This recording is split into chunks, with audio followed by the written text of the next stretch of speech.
오늘 함께 보실 하나님의 말씀 로마서 8장 28절입니다.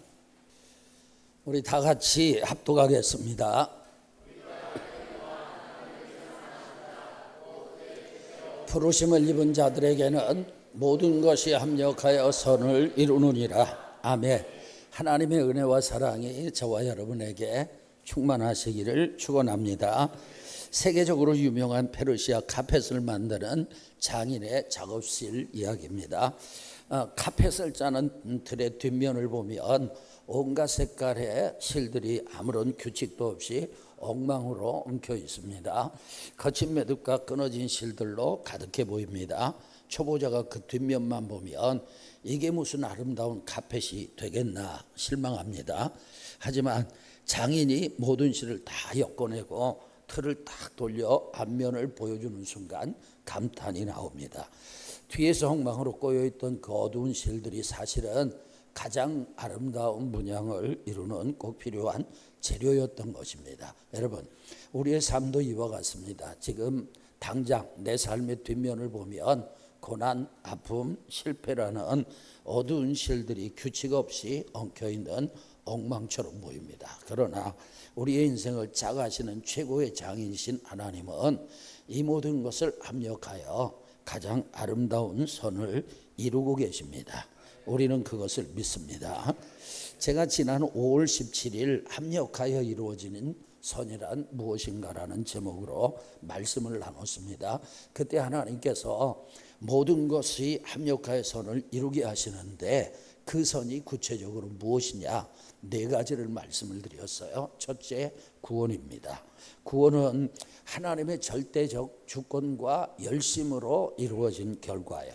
내가 똑똑해서 내가 끝까지 버텨내서 구원을 이룬 것이 아니라 하나님께서 나를 택하셨기 때문에 내 삶에 일어나는 엉망진창인 사건들조차도 하나님이 강권적으로 쥐고 일하셔서 결국에는 나를 구원의 자리로 앉혀놓으시는 것입니다. 두 번째는 성화입니다. 성화는요, 구원을 받은 사람들이 예수님을 닮아가는 과정입니다. 하나님은 내 삶의 모든 환경을 재료 삼아서 나를 예수님 닮아가게 하시는 거예요. 세 번째, 하나님의 나라예요. 하나님께서는 인류의 역사, 심지어 교회의 흥망성사, 심지어 복음을 대적하는 악한 세력들의 움직임까지도 모두 재료 삼으셔서 당신의 나라를 확장해 나가십니다. 네 번째는 개인의 삶에 유익을 이룹니다. 하나님 우리가 만나는 문제를 징검다리 삼으셔서 우리의 삶에 유익을 주십니다. 이 네 가지가 합력하여 선을 이룬다는 말의 핵심 포인트입니다. 오늘은 같은 본문을 가지고 합력하여 선을 이루는 조건을 말씀을 드리겠습니다. 본문을 보면 우리가 알거니와 하나님을 사랑하는 자 곧 그의 뜻대로 부르심을 입은 자들에게는 모든 것이 어떻게 된다고요? 합력하여 선을 이루느니라. 그런데 이 조건이 두 가지 조건이 나와요. 본문에 보면 순서가 먼저 하나님을 사랑하는 자이고 두 번째가 하나님의 뜻대로 부르심을 입은 자들입니다. 그런데 오늘은 설교의 편의상 순서를 바꿔서 먼저 합력하여 선을 이루게 되는 조건 첫 번째로 하나님의 부르심을 말씀을 드리겠습니다. 여러분, 누가 하나님의 부르심을 받은 것일까요? 하나님의 부르심 29절 30절에 보면 하나님이 미리 하신 자들입니다. 그들은요, 예수님을 본받게 하기 위해서 택함 받은 자들입니다. 그들은 믿음으로 의롭다함 받은 자들이에요. 그들은 구원받은 백성들이며 결국 영화롭게 될 것입니다. 누가 하나님의 부르심을 받은 사람이냐? 딱 정리를 하면 따라합시다. 구원받은 사람. 여러분에게 질문하겠습니다. 여러분은 예수 그리스도의 십자가 사건, 부활 사건이 역사적인 사실이라고 믿습니까? 여러분은 예수 그리스도의 십자가의 죽음이 나를 대속한 사건이라고 믿습니까? 여러분은 마음에 예수 그리스도를 영접하셨습니까? 제 이 질문에 여러분이 거짓 없이 아멘이라고 대답할 수 있다면 여러분은 이미 구원받은 사람이며 하나님의 뜻대로 부르심을 입은 사람들입니다. 그러므로 여러분은 모든 것이 합력하여 선을 이룰 수 있는 조건을 갖춘 사람들입니다. 여러분, 본문에서는요, 그의 뜻대로 부르심을 받았다라고 하지 않고 부르심을 입었다라고 말씀합니다. 우리가 흔히 은혜를 입었다, 사랑을 입었다, 상처를 입었다는 표현을 할 때처럼 여기서 입었다는 나의 노력이나 자격과 상관없이 외부로부터 주어지는 것을 전적으로 받아들이게 된 상태를 말하는 거예요. 부르심과 구원의 주도권이 나에게 있는 것이 아니라 오직 하나님께 있음을 보여주는 표현입니다.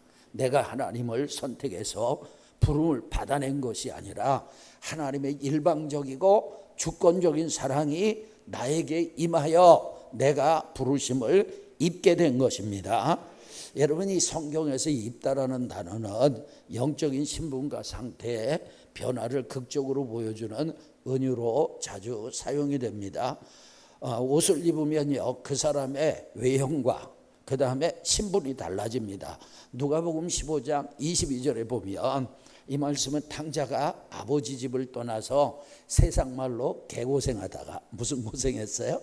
개고생하다가 실패하고 돌아왔을 때 아버지가 해준 것 세 가지를 말합니다. 첫째, 제일 좋은 옷을 내어다가 입히고, 그 다음에 손에 가락지를 끼우고, 그 다음에 발에 신을 신겼습니다. 이 세 가지는요, 돌아온 탕자의 신분과 상태의 변화를 보여주는 거예요. 여러분, 제일 좋은 옷을 입힌 것은 존귀함과 의로운 신분의 회복을 말합니다. 당시 유대사에서 제일 좋은 옷은 집안의 가장이나 아주 귀한 손님만 입는 길고 화려한 겉옷입니다. 돼지우리에서 구르며 냄새나고 찢어진 탕자의 더러운 옷은 죄와 수치를 상징해요. 그것은 벗기고 아버지의 권위로 그의 수치를 완전히 덮어준 것입니다. 그 옷은 그가 이 집안의 귀한 자녀이자 상속자임을 온 동네에 공포하는 시각적 선언이에요. 영적으로는 하나님께서 우리에게 입혀주시는 그리스도의 의의 옷을 상징합니다. 갈라디아서 3장 27절, 누구든지 그리스도와 합하기 위하여 세례를 받은 자는 그리스도로 옷 입었느니라. 아멘. 여러분, 우리는 본래 허물과 죄로 죽었던 자들이지만 하나님께서 우리에게 의의 옷, 부르심의 옷을 입혀주셨어요. 따라서 부르심을 입었다는 것은 이제 하나님의 자녀로 새로운 신분의 옷을 입고 삶의 목적이 완전히 바뀐 존재가 되었다, 그런 뜻이에요. 우리가 예수님을 믿고 하나님의 자녀가 되었고 구원받은 것은 우리의 선택이 아닙니다. 하나님의 은혜로 인한 선택이에요. 몇 개의 성경 구절을 보겠습니다. 에베소서 1장 4절 보니까 하나님께서 우리를 창세전에 선택하셨어요. 세상이 만들어지기 전에 이미 하나님은 우리를 아시고 우리를 선택하셨어요. 에레미야 1장 5절에 보니까 어머니 모태에 짓기 전에 하나님께서 나를 알았고 나를 선택하신 것입니다. 갈라디아서 1장 15절 보니까 어머니 태로부터 나를 택정하셨어요. 그 은혜로 나를 부르셨습니다. 아멘.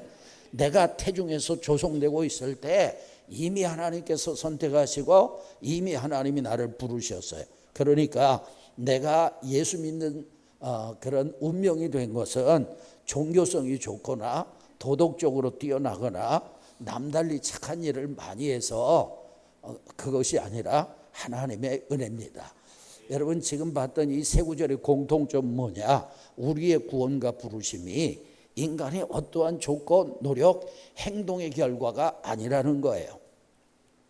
에베소서 2장 8절 시작. 너희는 그 은혜에 의하여 믿음으로 말미암아 구원을 받았으니 이것은 너희에게서 난 것이 아니요 하나님의 선물이다. 아멘. 여러분, 구원은 믿음으로 받아요. 아멘이죠. 그런데 그 믿음이 어떻게 왔느냐?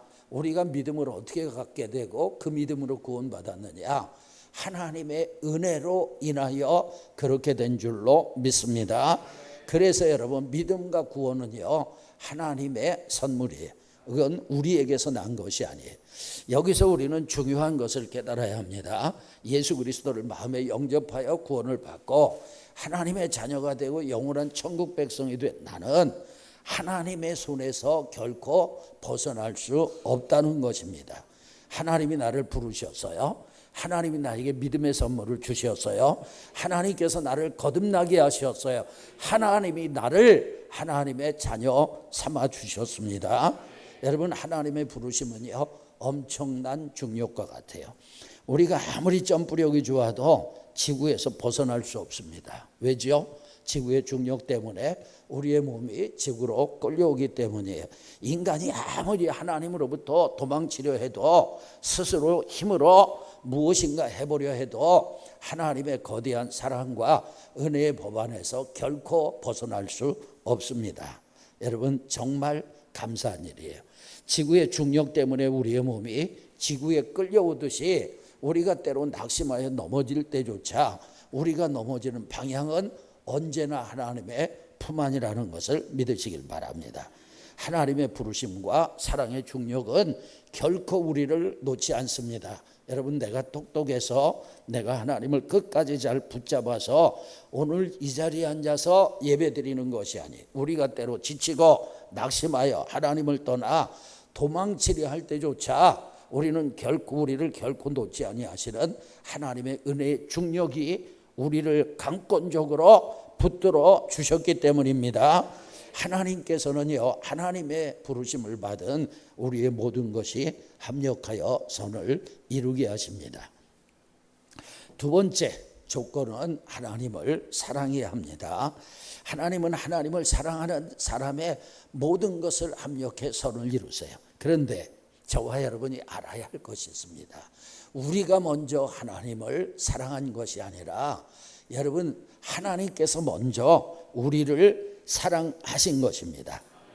세상의 모든 종교와 인간관계는 대개 조건과 반응으로 이루어지죠. 내가 먼저 정성을 바쳐야 신이 감동을 받아서 복을 주거나 상대가 나에게 잘해줘야 나도 사랑을 베풉니다. 하지만 하나님의 사랑의 방향은 정반대예요. 우리가 하나님을 알기도 전에 성경에서는 그때 우리의 상태가 하나님과 원수되었다고 말합니다. 하나님과 원수되었어요. 우리가 하나님을 알지도 못해요. 우리가 하나님을 사랑할 만한 아무런 자격이나 마음이 없을 그때에 하나님께서 먼저 우리를 찾아오셨고 사랑하신 것입니다.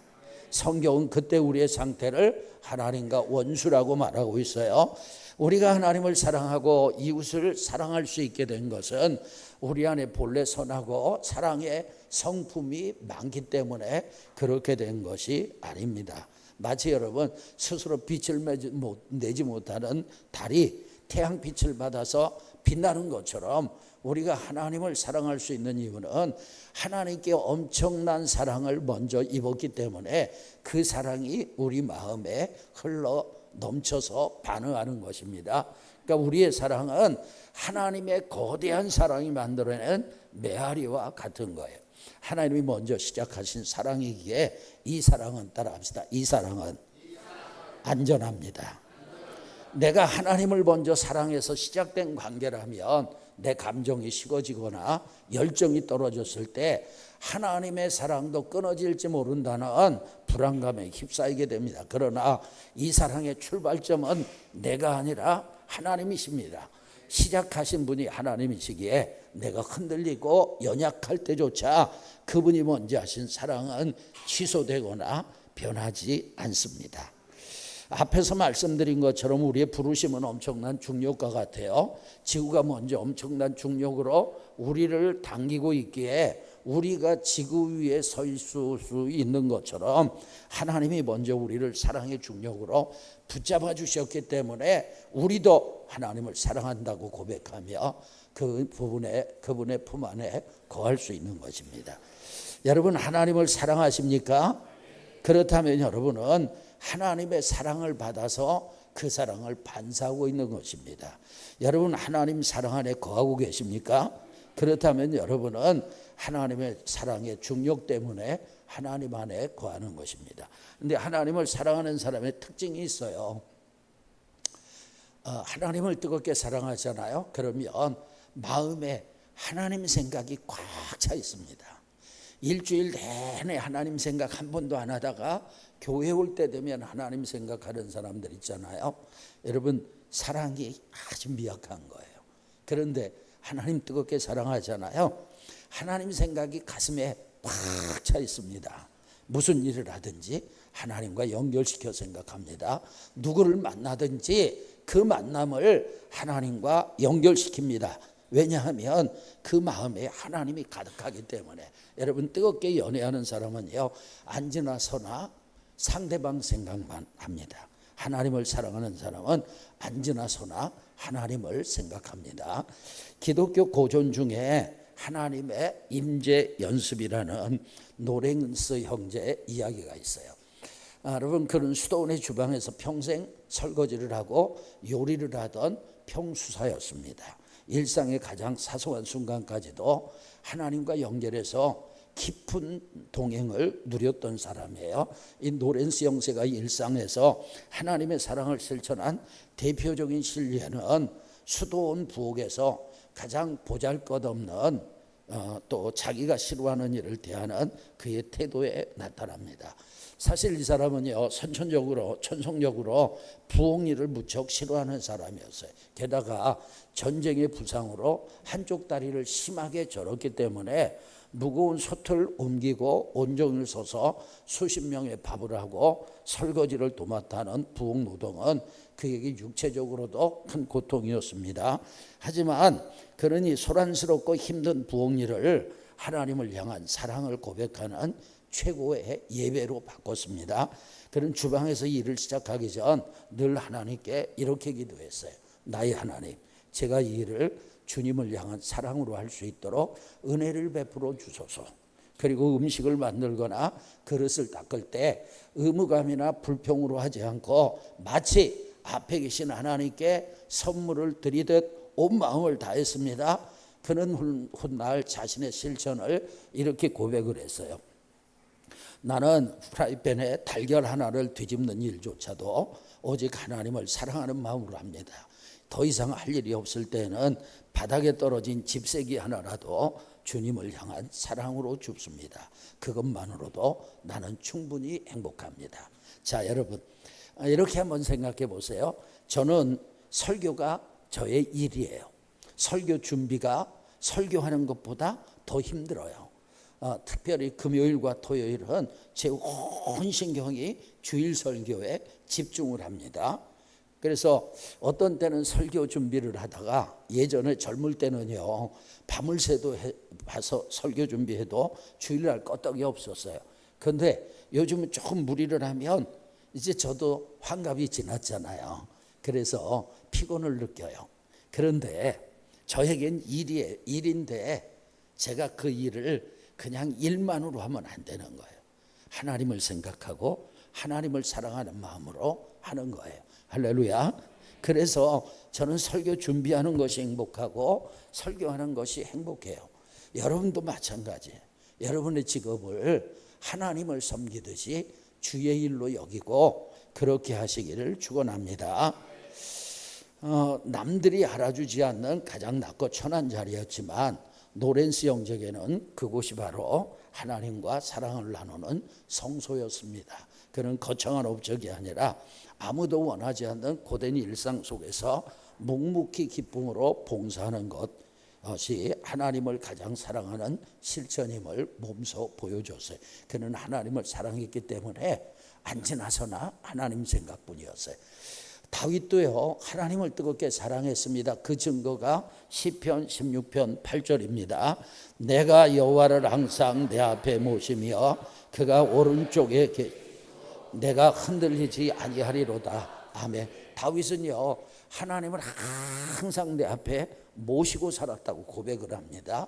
여러분, 뜨겁게 연애하는 사람이 길을 걸을 때도 밥을 먹을 때도 일을 할 때도 온통 머릿속이 사랑하는 생각, 사람 생각으로 가득 차 있는 것처럼 다윗의 마음에는요, 하나님 외에 다른 생각이 비집고 들어올 틈이 없었습니다. 아침에 눈을 뜰 때부터 밤의 침상에 누울 때까지 모든 생각이 오직 하나님께로 향했던 거예요. 하나님을 사랑하는 사람은요, 그 마음속에 하나님을 향한 생각이 충만합니다.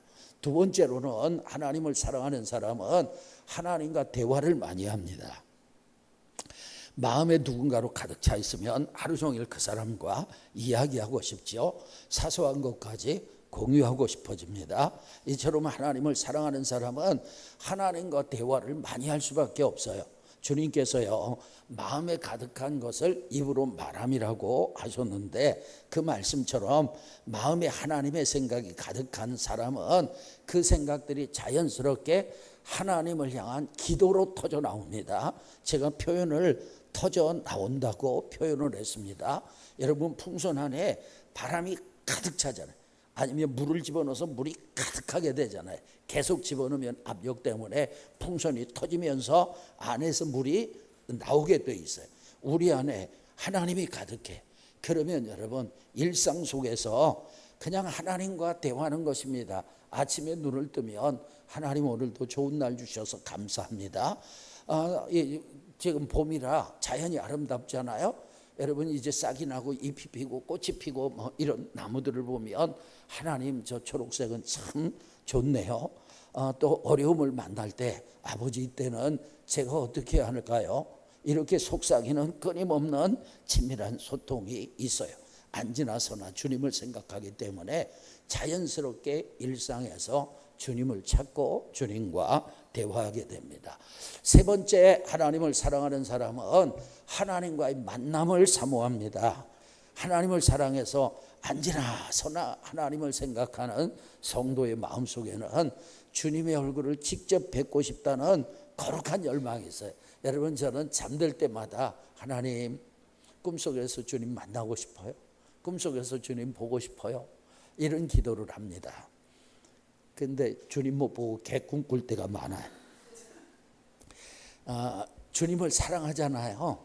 그러면 주님을 진짜 직접 뵙고 싶다는 거룩한 열망이 있어요. 그걸 성경에서는요, 하나님의 얼굴을 구한다, 또는 목마른 사슴이 시냇물을 찾기에 갈급한 같다고 표현을 합니다.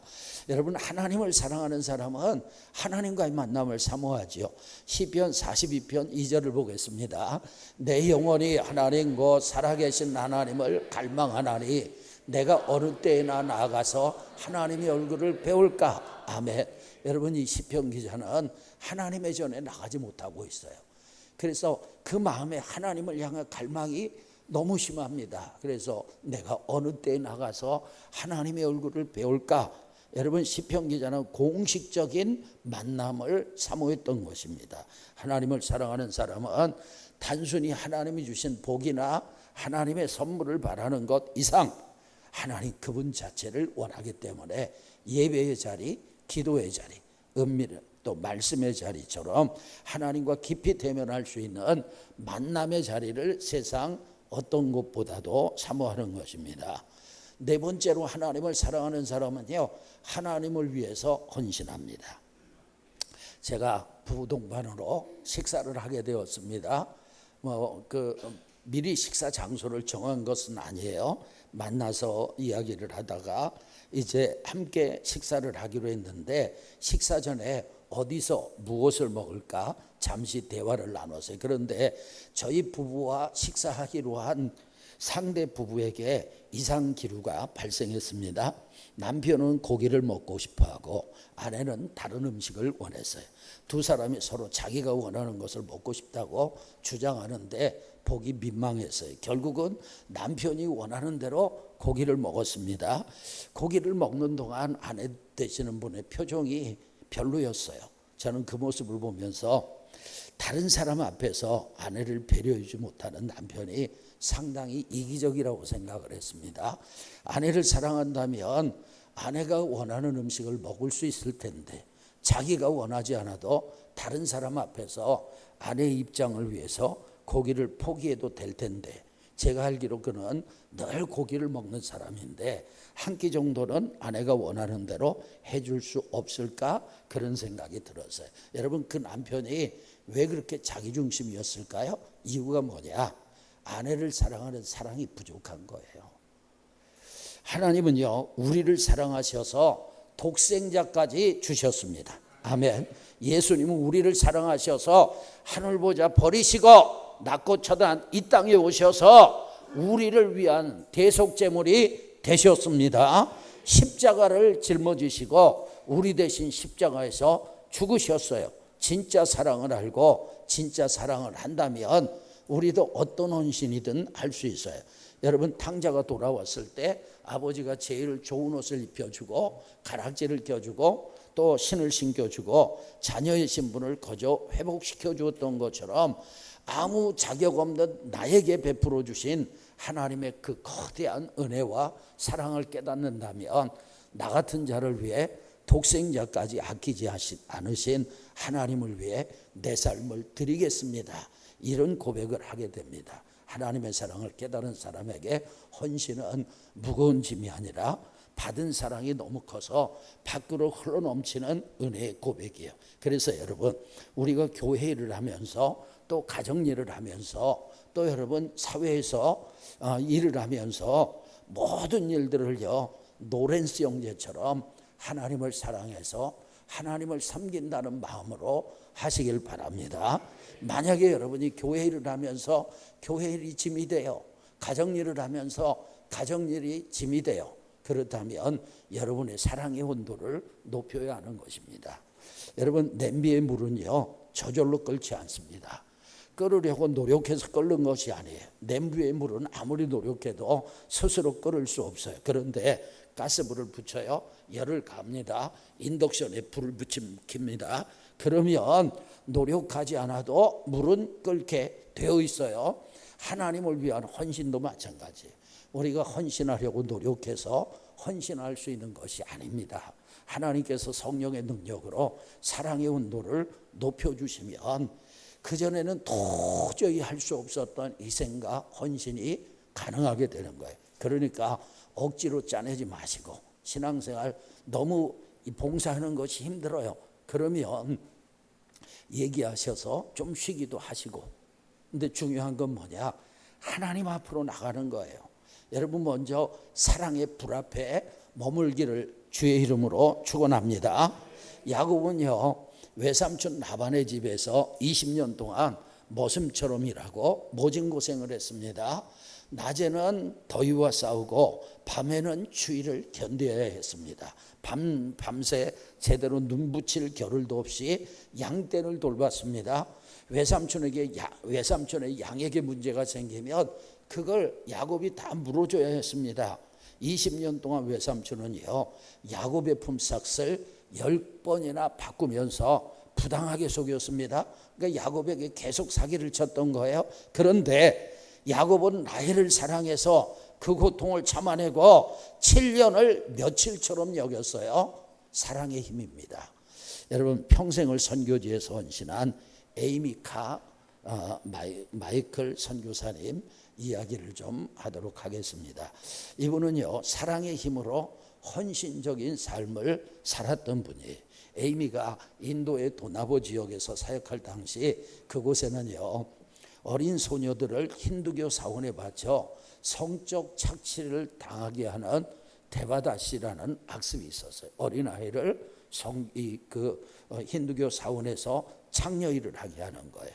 어느 날 사원에서 극적으로 탈출한 7살 소녀 프레나가 에이미를 찾아왔습니다. 그 아이의 처참한 현실을 본 에이미는 큰 충격을 받았어요. 7살밖에 안 돼요.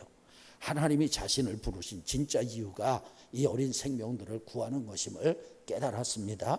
다시 말하면 사명을 발견한 거예요. 여러분 에이미는 위험을 무릅쓰고 사원에 갇힌 아이들을 구출하기 시작했습니다. 그들을 보호하기 위해서 도나보 선교회를 세웠어요. 아이들은 에이미를 아마 우리말로 어머니라 부르며 따랐고 도나보는 수백 명의 아이들이 안전하게 자라는 믿음의 대가족이 되었습니다. 영국인인 에이미가 사원의 깊숙한 곳까지 들어가 아이들을 구하는 것은 쉬운 일이 아니었어요. 에이미는요 철저히 자신을 낮추고 인도인처럼 살기로 했습니다. 서양인의 흰 피부가 눈에 띄지 않도록 커피즙으로 피부를 어둡게 염색했어요. 나는 머리 염색했다는 얘기 들어도 피부 염색했다는 얘기는 처음이에요. 평생 인도의 전통 의상인 사리를 입었어요. 이분은 멀리서 도움을 주는 선교사가 아니라 그들의 아픔 속으로 직접 들어가는 성육신적인 헌신을 보여줬어요. 그러나 1931년 사역 중 큰 구덩이에 떨어지는 사고로 척추와 신경을 심하게 다쳤습니다. 이후 약 20년 동안 침대에 누워 지내하는 극심한 고통의 삶이 시작됐어요. 뛰노는 아이들의 웃음소리를 창 너머로 들어야만 했지만 에이미는요, 침상을 또 다른 선교지로 삼았습니다. 고통 속에서도 밤낮으로 기도하면서 책을 쓰고 시를 쓰고 편지를 썼어요. 그 영성 서적들은 전 세계로 퍼져서 허드슨 테일러와 짐 엘리엇 같은 많은 젊은이들을 선교지로 이끌었습니다. 에이미는 1951년 83세 나이로 인도를 떠나지 않은 채 하나님의 품에 안겼습니다. 55년 동안 인도를 단 한 번도 떠나지 않았어요. 고향으로 단 한 번도 가지 않았어요. 그녀의 무덤에는 화려한 비석 대신 작은 새 모이통 하나만 놓여 있었고, 거기에는요, 그분의 유언대로 여러분 화려한 그런 꾸밈이 없었어요. 단 한 글자, 아마 우리말로 어머니라고 새겨져 있었어요. 여러분, 이분을 움직였던 것은 십자가의 사랑입니다. 그분의 대표적인 영성십 갈보리의 사랑 이프에는 이런 고백이 있어요. 내가 사람들의 영혼을 구원하기 원한다고 말하면서도 주님이 걸어가신 그 갈보리의 길을 걷는 것을 주저한다면 나는 아직도 사랑을 모르는 자입니다. 에이미 카마이클은 하나님의 사랑을 깊이 깨닫고 그 사랑의 힘으로 인도의 상처받은 영혼들을 위해서 모든 것을 쏟아부었습니다. 하나님을 사랑하면 헌신하게 됩니다. 혹시 여러분 이제 결론을 맺겠는데요, 지금 여러분의 삶이 카펫의 뒷면처럼 엉망으로 보이십니까? 여러분, 하나님은 최고의 장인이심을 믿으시길 바랍니다. 하나님은 지금도 여러분의 모든 시를 아름다운 문양으로 짜고 계십니다. 우리에게 고난은 더 이상 저주가 아니라 우리를 예수님의 형상으로 빚어가시는 하나님의 도구가 될 것입니다. 본문을 다시 함께 읽습니다. 우리가 알거니와 하나님을 사랑하는 자 곧 그의 뜻대로 부르심을 입은 자들에게는 모든 것이 합력하여 선을 이루느니라. 아멘. 이 말씀 붙들고 우리를 붙잡고 계신 하나님의 사랑의 중력 안에 오늘도 안전히 거하기를 축원합니다.